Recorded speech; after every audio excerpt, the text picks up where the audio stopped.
Ai shuar edhe poeti frankofon shqiptar, Skënder Sherifi është në studion këtu me ne. Mirëmëngjes. Mirëmëngjes Blendi, mirëmëngjes Olona. Drejt nga Brukseli, para disa ditësh, tani në Tiranë për të promovuar këtë botim të fundit që quhet Borderline, është në shqip, titullin e ka anglisht. Titullin e ka anglisht, po shqip. Poezitë tua, më trego pak çfarë do të gjej lexuesi brenda këtij libri, në faqet e këtij libri. Do t'i gjej poezitë që kom shkruar në vitin 1976 në moshën 21 vjeçare.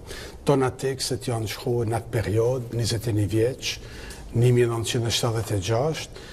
Është përjetimi i një jete të një shqiptaro belgi në Bruxelles, në Paris, që që ka përjetuar botën evropiane, amerikane, me një mrapas fond të botës shqiptare në shtëpi, në familje. Nëse më lejon të të pyes, sa vjeç je tani?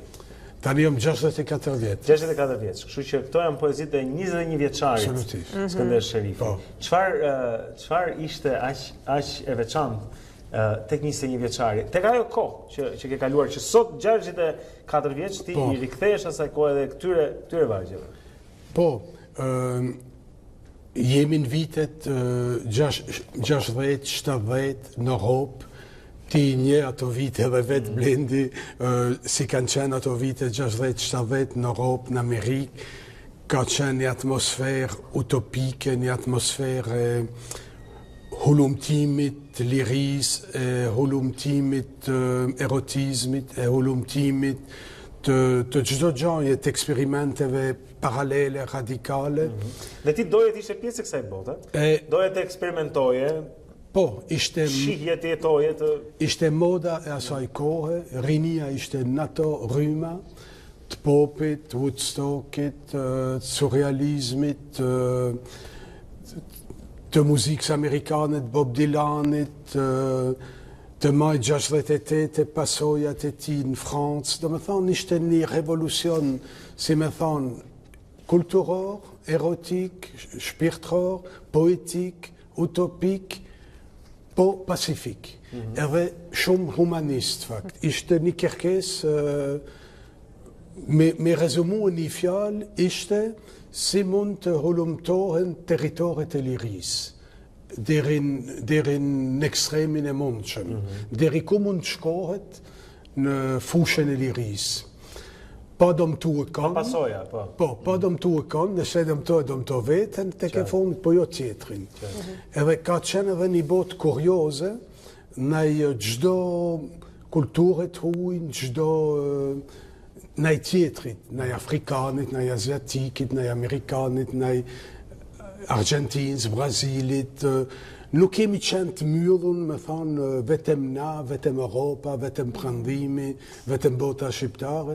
Ka qenë një kuriozitet si sot besoj nuk e kije. Sot jem shumë më të mbyllur, shumë më regresiv që në atë periudhë. Edhe pse ajo period ka pas egzagerimet pa në tonë aspektet. Po, egzagerimet delirante, po i falen ato egzagerimet nga se ka qenë humane, kurioze, edhe ka pas vetëm kanë qenë njerëzit e shtym vetëm nga kurioziteti me zbuluar diçka të re, e me eksploruar diçka të re në fakt. Ajo që më bën përshtypje tek poezitë tuaja është pothuajse të gjitha poshtë titullit kanë edhe kushtuar dikujt, pra janë të dedikuara dikujt. Tona janë dedikuara dikujt. Ky është tikin që keni bërë tani apo ka qenë kur keni krijuar? Jo, kur janë krijuar ashtu në vitin 76. Pse është dedikuar poezia dikujt? Po, është dedikuar dikujt sepse unë kom jetuar gjithmonë me botën artistike, me letrart, me piktorët, me muzikant, me regjisorët e filmit, me fotograf. E kom përshtypjen si krijues të fushave të ndryshme, më kanë përsjell gjithë jetën. Edhe lesim kanë përsjell, po dhe më kanë frymëzuar. Atëherë, në një farë mënyrë, është një omazh që ja u bëj, edhe një lloj falënderimi, kështu i integrojnë familjen time me një fjalë, plus tona tekstet i datoj, ku i kom shkruar në cilën vend. Këto janë përvoja. Nëse mund të marrim një si një shembull për shembull, dhe ju kujtoj pra që këto janë shkruar fillimisht në frëngjisht. Ky është shqiprimi, më thatë kush ka ndihmuar Albert Gjoka? Unë e kam adaptuar një herë vetë në bruto, në çipën time, e atëherë e ka amelioruar, përfunduar në aspektin pak balletrar. Është një e cila titullohet Rroft Spanja. Dhe i dedikohet Federico Garcia Lorcas dhe Louis Brunel dhe Salvador Dalí. Voilà, trios magjik espanjol. Dhe thot, për lexoj vetëm strofën e parë, ndjes se s'jam për këtë. Vazhdo.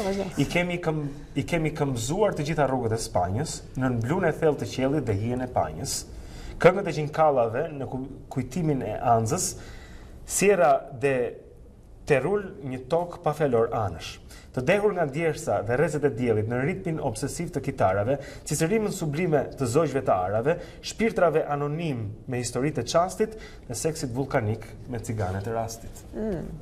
Janë histori që kanë ndodhur seks vulkanik me ciganet e rastit. Jemi në Spanja. Jemi në Spanjë, thua që jemi në Spanjë. Nuk mund të jemi në Norvegji aty.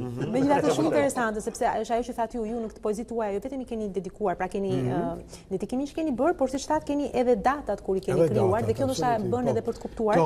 Dhe kam përshtypjen që duke shfletuar poezit kupton shumë edhe nga ju, sepse janë dhe shumë autobiografike kam përshtypjen këto. Po, se janë autobiografike, janë si lloj ditari intim, si lloj ja qoni kartolin dikuj, jo më filan vend, i kom këto sensacione, emocione, po të përshëndesi. Çfarë përjeton ti sot, kur i lexon vetë si 64 vjeçar? Po bajnë me qesh. Bëjnë me qesh. Këto janë mesazhet e vetes tënde 21 vjeçar që e dërgon. Po mbajnë me qesh, e shoh veten çish kom qenë, mbajnë me qesh. Shumë interesante për shembull në vitin çfarë periode ekstravagante në një mënyrë. Po masanej kalon perioda tjera, se mosha... duket dallohet se të mungon. Po, ti eshe, Daniel Cohn-Benditin ka kësen revolucionin e 67, sot do deputet ekologjist, bab fëmish, gjysh... Gjërat ndryshojnë. Voilà, gjanat ndryshojnë, nuk mund tjetë ai 68. Mua po më pëlqen shumë vërtet kjo poezi që ti ke shkruar në vitin 76, takim në Paris, dhe ja keni dedikuar Miss Andrea që më ofroi ushqim dhe strehim. Po, absolutisht, po, një ish shoqe pariziane. Mesazh po shoh nga poezia, ju pas ka bërë shumë përshtypje kjo shoqja, ju ka ndihmuar shumë. Ka bërë përshtypje, gati janë si kanë, vetëm po shumë e bukur, s'po di kë strofë të zgjedh sepse është vërtet shumë e bukur, po zgjedh të dy të fundit. Në sytë e mi ka një det pafund, në sytë e tu era degët i tund. Në buzët e mi dashuria lind, në duart e tua ka mirësi që bind. Shkruar në 1976 në kafen e një orë Bekase të Brukselit, ku vinin ca madmazela të veshura me dantela për të sharmuar një zotëri dhe luajtur disa skena të cilat herët avon do t'i merrte era. Po pëlqika dedikim. Megjithatë, dua t'ju kujtoj se sot në Tiranë zotërin në Universitetin e Arteve, në sallën e madhe të koncerteve atje, do të bëhet edhe promovimi pikërisht i kësaj përmbledhje me poezi, këtij libri pra, të titulluar Borderline nga Skënder Sherifi, poetit frankofon shqiptar. Ju kujtoj gjithmonë që këto janë poezi të shkruara dhe ekzistojnë të botuara edhe në frëngjisht, pra mund të kesh edhe originalet e Borderline, unë kam edhe originalet në frëngjisht, është interesante se sa bukur edhe puna që i kanë sjell në gjuhën tonë, por siç Skënderi më tregonte, vetëm ta cekim pak këtë, sepse ti më ke thënë vazhdimisht kur jam takuar në kaluarën, se si ke pas këtë dyzim pra, një kulturë tradicionale të veriut të Shqipërisë, brenda në Odën, po e quaj, familjes tuaj në Bruksel, dhe pastaj kësaj lirie e kësaj që po kthen të përmbys një kontinent të tërë, për jashtë pra dyzimi midis një shqiptarie tradicionale, dhe një lirie të shfrenuar të 68-s. Po. Kjo është përjetimi, po. Kjo është një përjetim, po si persa e di unë, ti e di më mirë se unë, besoj si shumë pak njerëz e kanë përjetuar këtë përplasje, si me thanë, radikale, 360 gradë kënej, 360 gradë anej, mes odave strikte, kanuneve, ritualeve. Burrat veç, gratë veç. Po, edhe delireve alla Jimi Hendrix, alla Santana, alla The Who, Animal, se këto në këto, po të më thanë, është një delirium i papam, kur e mendon, edhe problemi është qysh administron ti pa u thyë, pa të prish komplet ekuilibri. Do më thonë, e kje në mrapa sfond në nënvetdijen e thellë, e kje një kujtes si trikojton gjithmonë origjinën, burimin, zakonin, antikitetin. Është në ty pra, është në ty.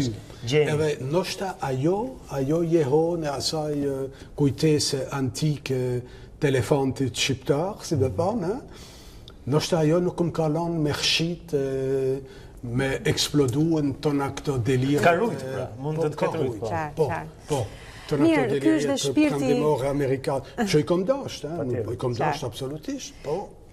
Duhet edhe me rujt vetën e mos me ka persye në psikiatri. Mirë, pra ky është edhe shpirti, le të themi, i autorit i cili gjendet në këto poezi, do ta mbyll shkurt fare, sepse janë dhe disa dedikimi që ju kanë bërë dhe le të themi personazh të njohur, dhe për shembull Artam Fuga thot, unë do ta përfundoj thot duke i dhënë këto përgjigje pyetjeve të mëposhtme. A është shqiptare poezia e këtij vëllimi? Përgjigjja ime është po. A është pjesë e asaj poezie që ka nevojë të transmetohet si pjesë e trashëgimisë son vargje? Përgjigjja ime është po. Në majet e saj, ajo e meriton ta zërë vendin e vetë në mekanizmin pedagogjik të transmetimit të artit dhe letërsisë shqiptare.